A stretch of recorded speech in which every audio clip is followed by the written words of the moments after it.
Hi guys. ඔයා මම අපි හැමෝම ඉන්න ලංකාව. හරිද? ලංකාවේ පොඩ්ඩක් තියනනේ ගෑනු ළමෙක්ට පාරේ බහැලා යන්න බැරි තත්ත්වයක්. හරිද? මම දැක්කා වෙසක් පොය දවසට පස්සේ දවසේ. මේ 13 වෙනිදා. හරිද? අද 17නේ. දවස් 4කට කලින් මිනිස්සෙක් ෆෝන් එකෙන් පාරේ කතා කර කර ඉන්නවා. හරිද? මේ කතා කර කර ඉන්න ෆෝන් එක අරගෙන දුවනෝනේ මිනිස්සෙක්. හරි මේ කඩේක CCTV එකේ තමයි මේක රෙකෝඩ් වෙලා තියෙන්නේ. කතා කර කර ඉන්න ෆෝන් එක අරගෙන දුවනවා. හරි? දැන් ෆෝන් එකෙන් පාරේ ඉඳන් කතා කරන්නත් බෑනේ අප්පා මල මගුලක් වෙලා තියෙන්නේ. කොහෙද ඒක උනේ කියලා ඔයගොල්ලෝ දන්නවද? මම දැක්කේ හිරු නිවුස් TikTok වීඩියෝ එක තමයි මම දැක්කේ. හරිද? ඒක කොහෙද උනේ කියලා දන්නේ නැහැ. මේ දවස් ටිකේම අර මාර අපරාධ වගේක් වුණා මේ ලංකාවේ. මේ දවස් ටිකේම හරි ඉතින් මන් දන්නේ නැහැ හැමදාම මොකක් හරි අවුල් නිවුස් එකක් වාර්තා වෙනවා.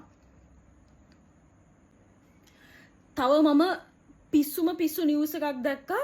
මං හිතන්නේ මේ දැන් සමාජ මිනිසුන්ගේ හොඳටම ට්‍රැක් පැනලා තියෙන්නේ. අර ට්‍රැක් පැනපු රිලව් වගේ කියන්නේ ඒ කතාව හරියටම හරි. හරිද? මහා පිස්සු රීසන්ස් වලට මිනිස්සු පවුල් කඩා ගන්නවා. හරිද?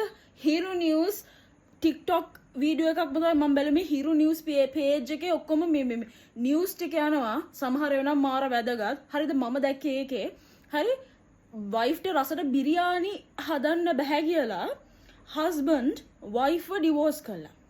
දෙයනේ ඒක ඩිවෝස් වෙන්න හේතුවක්ද මං අහන්නේ. රසට බිරියානි හදන්න බෑ කියලා කෑමු යන්න ඉගෙන ගන්න පුළුවන්. කෑමු එන එක මේ මහලොකු වැඩක් නෙමෙයි. ඔය හැමෝම උයන්නේ. හැමෝම උයනවනේ. ඕක මේ මහ ලොකු දෙයක්ද? දෙයනේ බිරියානි හදන්න බැරනම් බිරියානි හදන්න ඉගෙන ගන්න පුළුවන්. ඕවා මේ රොකට් සයන්ස් නෙමෙයිනේ. ඕවා පොඩි දේවල්. හරිද? ඉතින් මේ ඇත්තටම මේවා ඩිවෝස් වෙන්න හේතුද බං මේවා මට තේරෙන්නේ නැහැ මේ සමාජෙට මොකද්ද ඇත්තට වෙලා තියෙන්නේ කියලා. අවසාන වශයෙන් කියන්න තියෙන්නේ මේකයි. හරිද? පාර යනකොට ගොඩාක් සැලකිල්ලෙන් ඉන්න. පාර යනකොට විතරක් නෙමෙයි හැම වෙලාවෙම සැලකිල්ලෙන් ඉන්න.